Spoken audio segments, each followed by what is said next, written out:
KTTV Channel 11 is pleased to present a dramatic and in-depth reply to the critics of the Warren Report. Recently, the station aired television's first program featuring the key critics of the Warren Commission findings. Tonight's presentation is an answer. Appearing on the program are Lane-Nizer, noted attorney and author, Albert E. Jenner, Jr., Warren Commission Assistant Counsel, Alfreda Scobie, Commission staff member, and attorney Mark Lane, whose best-selling Rush to Judgment is strongly critical of the Commission's findings. The moderator of the program is David Schonbrun, author and foreign correspondent. And now, Mr. Schonbrun. Late in 1966, Metro Media presented, as a public service, a re-examination of the Warren Commission findings by its critics. At that time, we promised that a full opportunity would be given for a reply by the Warren Commission. Accepting our invitations, and here in the studio with us, are Mr. Albert Jenner, an assistant counsel to the Commission, and Miss Alfreda Scobie, a Commission staff member. One of America's most eminent attorneys, Mr. Lane-Nizer, author of The Jury Returns, has agreed to present the major brief for the Warren Commission. Mr. Nizer wrote the analysis and the commentary of the official Warren Commission report. This presentation is essentially a defense of the Warren Commission and a rebuttal to our earlier program, which was a criticism. In order to make it complete, therefore, we've also invited back one of the principal critics of the report, attorney Mark Lane, author of Rush to Judgment. We'll begin in just a moment. To say, as Mr. Lane, for example, who is here today, says throughout his entire attack upon the Commission, that the Commission deliberately hid information, rejected the truth, tortured evidence out of context, is to make an accusation which on its very face seems to some of us so bizarre as to bring about an immediate rejection of so far-fetched a theory. However, the American people, and indeed the populations of the world, cannot be expected to examine into the 800 pages and far more, the 26 volumes of exhibits and testimony, in order to check some of these critics' statements. And therefore, many well-intentioned people, many discriminating people, being faced with a barrage of books, of which Mr. Lane's is one, making all sorts of charges of hidden testimony, of distortions of truth by the Commission, of Chief Justice Warren deliberately rejecting testimony that would lead him to the truthful conclusion, and so on. These outrageous, slanderous accusations, when not checked against the record, caused new suspicions, sowed seeds of new anxiety throughout the world. Many of us who had studied this report, and I for one studied it and approached it very objectively. I didn't know whether I was going to criticize certain sections or accept it, or how thorough it was, and I was overwhelmed by the mountain of evidence, objective scientific evidence, that indicated the complete impartiality and the truthful conclusions of the report. And many of us, therefore, suffered special anxiety, and I may say an indignity, from the attacks made by what we think are irresponsible critics, but we decided to keep our silence because we thought that these irresponsible books would fall of their own weight. Unfortunately, this has not been the case. Unfortunately, many people, understandably, have been confused and some even persuaded by the kind of books that Mr. Lane has written. Well, he originally said that I took something out of context, and I did not come in. Now, I'd like my 10 minutes. I know that I'm not going to get 45 minutes, but I do understand. All right, go ahead. Secondly, we come to the next quote. I'm sure you still take the same position. I know the evidence doesn't shake you. We come to That's now. unfair, Mr. Lane. I say that you quoted the commissioner saying it without giving the authority that it was in Mr. Hoover's letter that you quoted, and stopped at a sentence when the next sentence explained the contrary of what you asserted. Mr. Nizer, I assure you I will try to be as courteous to you as I hope you will be to me. And if you remember, I was rather silent for the 45-minute period, and I know you will give me a few minutes to answer. And so the commission very respectfully, the Chief Justice said, please present any evidence you have on that. Yes. And you said, somebody told me, but I can't reveal his name. They called you back later because they were trying to follow every lead on possible conspiracy objectively. And this is what happened. Let me quote the evidence in the volumes. And incidentally, I have quoted the evidence, Mr. Lane, and not just the commission report, although that is very authentic and gives footnotes and notes for every statement back to the 26 volumes. Yes, the report does. But let me state what happened. You don't Mr. want to Rankin, talk about the death of President. Mr. Rankin, I am talking about the charges. Mr. Lane, this will not do. You're not going to do this. You have a responsibility, Mr. Lane, as a critic of this report. No one wishes to silence any critic, but you have a responsibility to be accurate and fair. Well, and when you try to harass me with saying, what are you going to discuss? I'm discussing the trivia and the misrepresentations that you're guilty of. Now let me continue with what happened before the Warren Commission report. If you want to do that, and when I finish, you will answer. And then we'll go into the death of President Kennedy and the Warren report. You are the one who went into it and charged a conspiracy to the commission. So Mr. Rankin, the general counsel, said, and I quote, page 553, please now, don't interrupt for a minute. The volume page. I'm giving it to you, page 553 of volume 5, I think it is. Thursday, July 2nd, 1960. If this image of America can be projected, that its government was partly involved in this, that an official commission lied, this is the best propaganda against America that can be conceived. And I charge you with having recklessly spread that kind of image, of having besmirched the American reputation, and the least I ask of you in such a debate as this is to tell us how you can justify not telling the Warren Commission report and backing it up. If there is such a person... When can I do that, sir? When? Fine. I have not besmirched the American people. Toadies who toady to the American establishment, who accept the conclusions of a false report. They are the ones who besmirch the American reputation. They are the ones. Why didn't you answer the I'm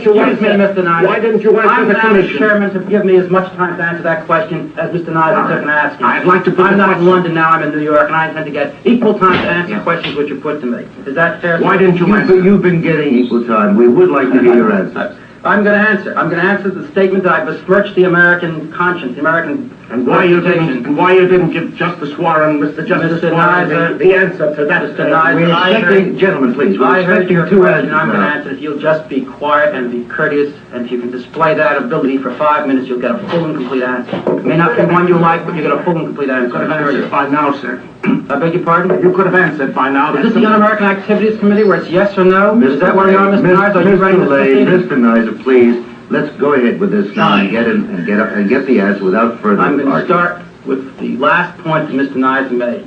I'm perfectly willing to answer his question, but he will not answer it for me. Let's have it. The fact is this.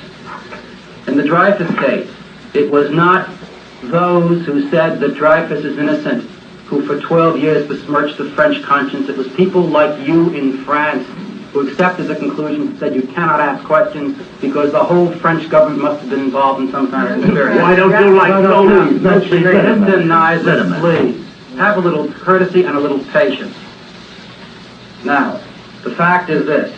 When I appeared before the commission, I said, I have heard, and this is not unfortunately published in the report because unfortunately, in the testimony or in the report, because unfortunately it was one of those many off-the-record conferences. You may not be aware of the fact that a vast majority of testimony and other evidence taken by the commission has never been published in those 26 volumes. So any question about that, I'll explain that to you a little later. Or in the 20 volumes you make reference to. The fact is that when I appeared before the commission, I said, I have some information. I cannot give you the source, but I can give it to you as a clue. If you like, you can use it and check it out. But knowing that I cannot give you the source, you must decide whether you want it or not. The commission lawyer said, give it to us. What is it? I said, I have been told excuse me, Mr. Nizer. I said, I have been told by a Dallas resident, whose name I cannot give you, and I will not give you.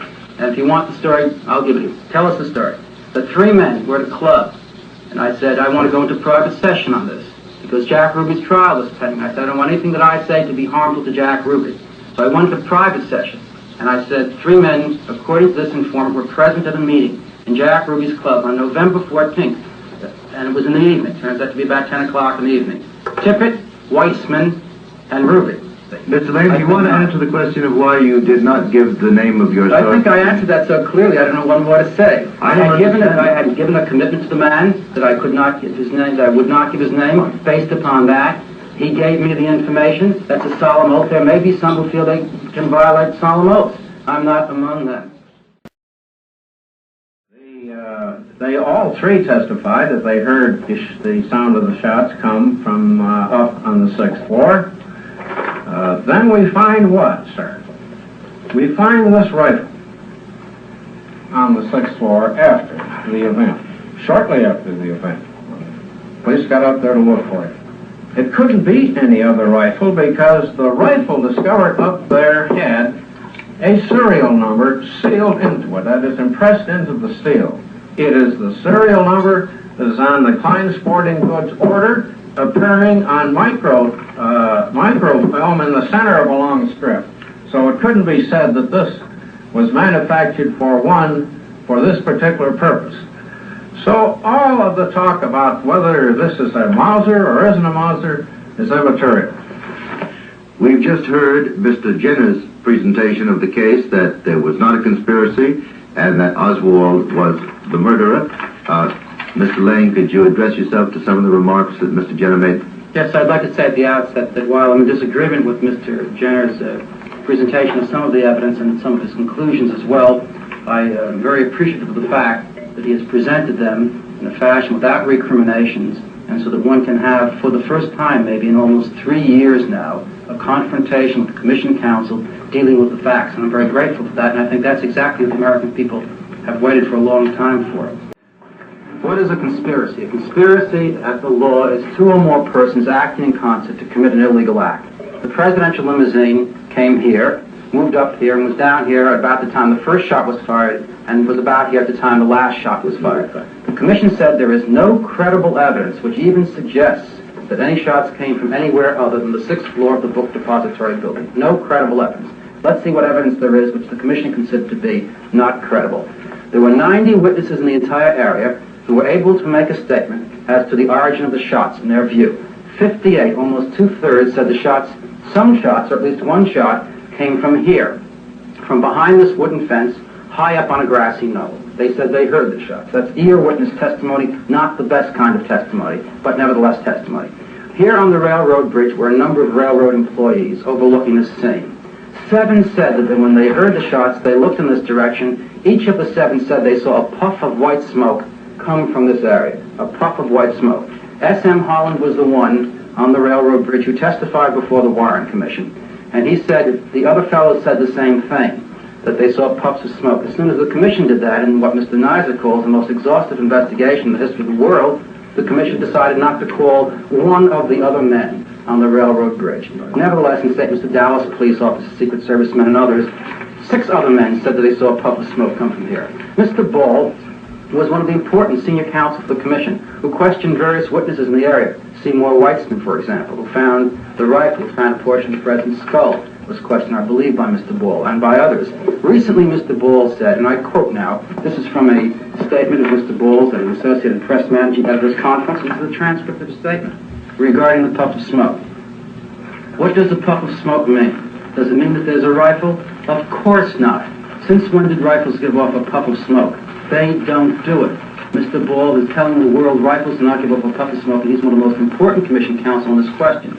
But now I make reference to volume 26, page 811, Commission Exhibit 3133, which is a letter from J. Edgar Hoover to Mr. Rankin, Chief Counsel for the Commission.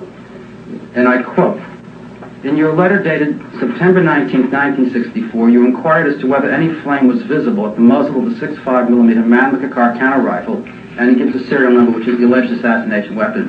When this weapon was fired under daylight conditions, The rifle was fired both in direct sunlight and in full shade, and no flame was visible. A small amount of white smoke was visible. Now, the import of this is that the FBI has stated to the Warren Commission the alleged assassination weapon does give off a puff of smoke. I don't claim that that particular weapon was necessarily behind the fence, but for the Commission counsel in charge of a portion of the investigation to now, 2 years after the report was written, still to deny the fact that any rifles ever give off smoke is an indication of the caliber and the commitment of some of those who were involved in this investigation. And if I may, I'd like to hold this photograph up. This is I bought the copy of Life magazine just recently and pasted it on this Zapruder frame showing the effect of the bullet upon the president's head. Here at frame 313, we see the president leaning forward at that tragic moment when the bullet hit him and the explosion which takes place.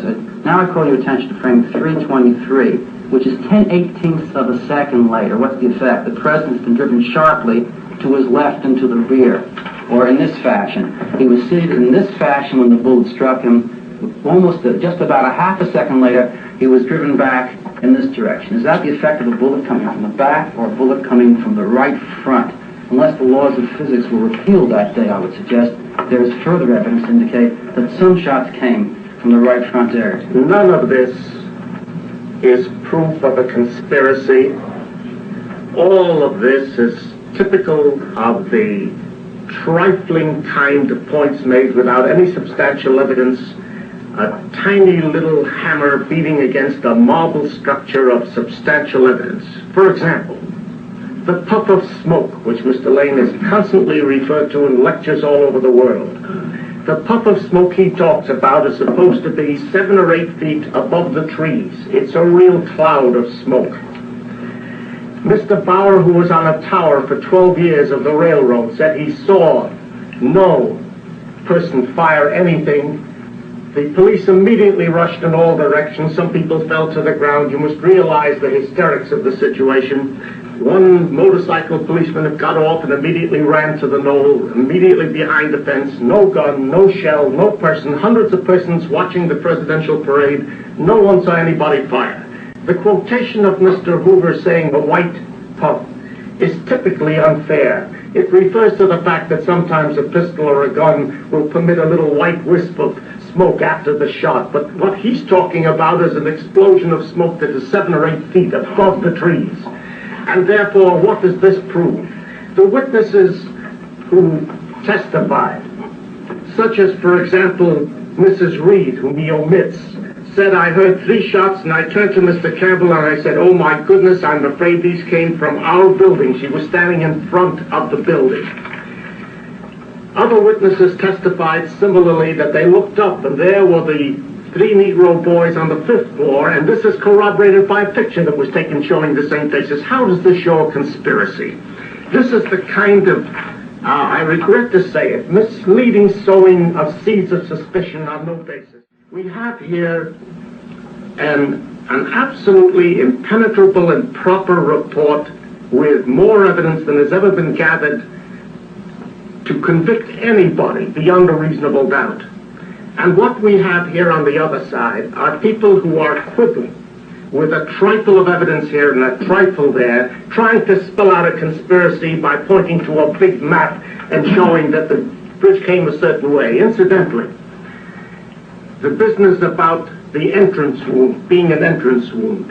When our president was put in the stretcher upon the hospital table, they were trying to save his life, not measure wounds.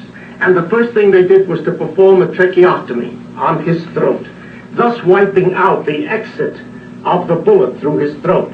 And this is later what caused some confusion because at the original autopsy, they didn't see the exit wound. They saw the tracheotomy.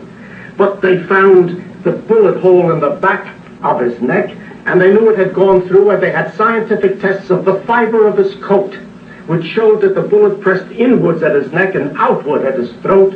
The fibers of his shirt that he was wearing were scientifically tested.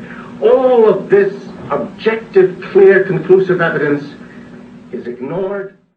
It's Commission Exhibit 399 is the only full bullet. The others are fragments, which the Commission said it wanted to rely upon, but if you read in the literature of ballistics, you can find that those fragments are much too small for any kind of conclusive finding. So we're back to 399, the bullet which the Commission said entered the back of the President's neck, exited his throat, struck Governor Connally in the back, shattered his fifth rib, fractured his right wrist, ended up in his left thigh, and somehow was found on President Kennedy's stretcher at about 2 o'clock in the afternoon.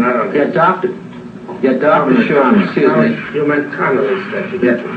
No, I meant President Kennedy's stretcher. You mean Connally's stretcher. And so does the Commission, but I mean what Darrell Tomlinson indicated in the first place, the senior engineer who found it in the first place. Secondly, the question is, could that bullet, which was almost pure and pristine, which was missing less than 3 grains of metal, have left behind more than 3 grains of metal in Governor Connally's right wrist, to say nothing of the loss of metal as the bullet penetrated his right rib? I think not. I must cut you up there. Let me make something clear, Mr. Jenner. We've agreed to give him a minute, not 30 seconds. The answer to that, sir, is that Dr. Olivier and Dr. Zeman, chief of the Army Wound Ballistic Branch, the foremost experts in the world, who had spent 17 years in that area of specialization, concluded as follows. Dr. Zeman testified, quote, "I think the probability is very good that all of the wounds were caused by one bullet.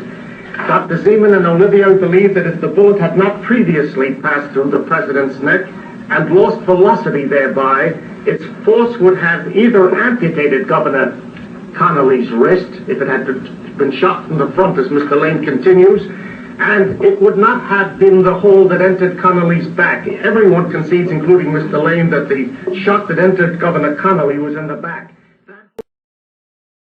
According to these experts, the velocity having lost a velocity of 2,100 feet per second, having lost 400 feet in the course of passing through the President's neck, lost that velocity and caused a bigger hole in the back of Governor Connally than would otherwise be the case. That's a minute, Mr. Nizer. Can I have 10 seconds? Yes, you can have 10 seconds. 10 seconds. Take 20. The angle of the bullet that entered Governor Connally's body was such, as proved by the surveyors and the physicists, that that bullet could not have entered the back of Governor Connally as it did without first passing through the President, because the President was seated 7 inches to the right of Governor Connally, and the bullet coming at that angle had to pass through the President's body first. If it came from the book depository building 6 If it came from anywhere, it came at a certain always go back to angle, that presumption. and Mr. Schoenbraun, at that angle, no matter where it came from, And Mr. it had to pass through the President's body first. And Mr. Olivier, Let's go on to who the said next point. I'm sorry. all right. What about the statement that no other murder weapon, no other murder shells have been found anywhere, or that there's any evidence that anyone other than Oswald and his gun did kill the President? Well, it's true. The other assassins, or the assassins, because shots came from 2 directions, I think that's conclusive. It is not conclusive that Oswald fired any of them, but the assassins did not leave any calling cards behind. I think that is to be expected of assassins who did a professional and excellent job, unfortunately, in terms of the facility of killing the President. The veterinarian who Mr. Nizer referred to as the world's greatest ballistics expert, Mr. Olivier, however, when he testified and he examined Commission Exhibit 399 as compared with bullets which he had fired through wrist substances, the carcass of a goat, which he said simulated Governor Connally's chest, testified in each case that the bullet which he had fired was smashed and changed, deformed, and did not resemble Commission Exhibit 399. He's a veterinarian, not the world's greatest ballistics expert. Mr. Schoenbraun, thank you. Not only was there no other weapon found, but there was no testimony by anybody, including any side witnesses that Mr. Lane has examined in private, on tape or otherwise, who even testified that they found a single spent hull anywhere on Dealey Plaza. No one testified that they saw anybody running from that quarter with anything that looked like a weapon in his or her hand. And that's the answer. May I add 10 seconds more that I would have respected Mr. Lane's position, even though I believe it's dead wrong, if he'd have answered, frankly, there is no evidence, instead of the evasive answer we got, which was no answer at all. There is no other evidence. If there were if an analysis which has been made of the different positions of the critics of the report, the men he mentions, Sauvage and all the others, they come up, they contradict each other and often quarrel with each other. Under the compiled estimate of all these critics, there were 5 assassins shooting from 4 different directions.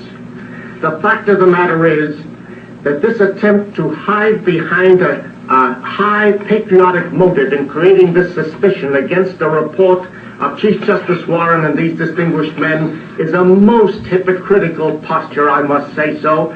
Mr. Lane has belabored Chief Justice Warren, has said terrible slanders about him, which I will not even repeat because they're so terrible. His entire thesis, who said he was a disgrace to the American people. That's not true. It is true, sir. He may be, but I haven't said it. You see? And there you are. This is the kind of technical approach. May I say let me finish this point. The entire basis of Mr. Lane's book is that the commission, whenever it found evidence that it didn't like, pushed it aside. It fashioned evidence, it distorted evidence. This is a charge of conspiracy against Senator Sherman, against McCloy, John McCloy, against the Chief Justice, against Allen Dulles, that they perjured themselves, tried to hide the real purpose, that the Attorney General of the United States did so. How much fantasy, how much preposterous posturing can there be that the American people are supposed to swallow? And the only reason they're very discriminating and wise people, and I hope that these broadcasts from now on will straighten out the record. The only reason they have is that no one can make these replies to Mr. Lane, who spent the last 3 years on this mission, and picayune, trifling things in which to sow suspicion. But we are going to answer from herein, those of us who believe in this report, and there is no use trying to posture that he's doing a patriotic service. We believe that he has deserved the American people and the reputation of America. The fact is that not one citation, I believe, has been presented to this program in terms of my book to indicate that there is an inaccuracy, a distortion, or a statement out of context. Maybe something will be said now that I no longer can reply, but during the hours which have passed up until now, not a single citation has been challenged, I believe, adequately in order to dislodge the accuracy and the integrity which I think is present between the 2 covers of the book. It's easy to talk about me and to attack me and to question my motives. But this book has integrity, and it's between the 2 covers, and it has nothing to do with Mark Lane. Either the citations are accurate or inaccurate.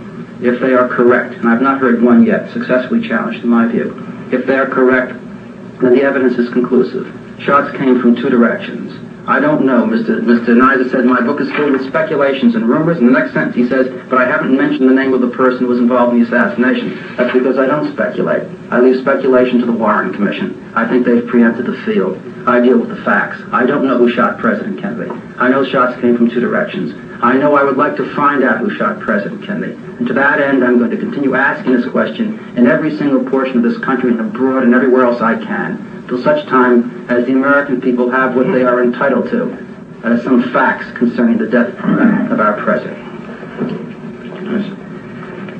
Ladies and gentlemen, when a man doesn't know what harbor his ship is headed for, no wind is the right wind. There's a constant shifting of position here by Mr. Lane from one moment to another. He says he wants the facts. For a year, I think a whole year, before the Warren Commission rendered its report, Mr. Lane was giving lectures. And forgetting the money aspect, I didn't want to point a finger at that. I only pointed it because he denied to the Commission that there were payments made for the lectures. There's nothing dishonorable if he gives lectures for payment. For a whole year, he was giving lectures before the Warren Commission report was issued, attacking the Commission's anticipated report. When the report came out, and for the first time I was requested to analyze it, and I did as objectively and honestly as I could, and was overwhelmed by the fact not merely of the 26 volumes which hadn't yet been issued, but by every index in the report. It's a huge document with 13, I believe, or more indexes, giving the evidence, summarizing the 26 volumes. The evidence was overwhelming. and coming from the source that it did, as Senator Kennedy has said, and Ted Kennedy, as I read before, the distinction and honor of the people who did it and the report speak for itself, and he endorses it. I will conclude with only this, since I've had my say. Mr. Lane did me the service of reading a few sentences from my analysis of the Warren Commission report. I shall conclude by reading that paragraph, including a few sentences he omitted. There will be some who will resist persuasion. The word prejudice derives from the Latin prejudicare, to judge before one has the facts. Those who have so judged before they read the report, and Mr. Lane was so judging it in his lectures, and others have, may not wish their judgments interfered with by fact. They will persist in theories which exploit rumors and inconsistent statements made in the early turmoil. No one is as blind as he who will not see, and sight can be blocked by neurotic adherence to a conviction in which one has an investment of pride or a more sordid interest. We may expect, therefore, that those who cannot be dented by information will continue to carp and propagandize. They will insist that the failure to explain everything perfectly taints all that is explained. They will put the minor factors of the unknown or unknowable against major revelations. They will not joust fairly by offering facts to be tested against facts, but will utilize a question or a doubt as if it were equivalent to disproof. In this sense, the report will not end all speculation, but in the historic sense, now that all the facts available have been quarried and justly evaluated, the report will dispose convincingly of the major questions. This is the incalculable service rendered by the Commission. This is its achievement in effectuating domestic tranquility and overcoming foreign skepticism. This is its contribution to history. And anyone who attempts to undermine that contribution to history owes a grave responsibility to the American people and to the American prestige and the American name. Thank you, Mr. Nizer. We'll be back for a final comment. We have been listening to a re-examination of the Warren Commission report, mainly by spokesmen for the Commission and by one critic, Mr. Mark Lane.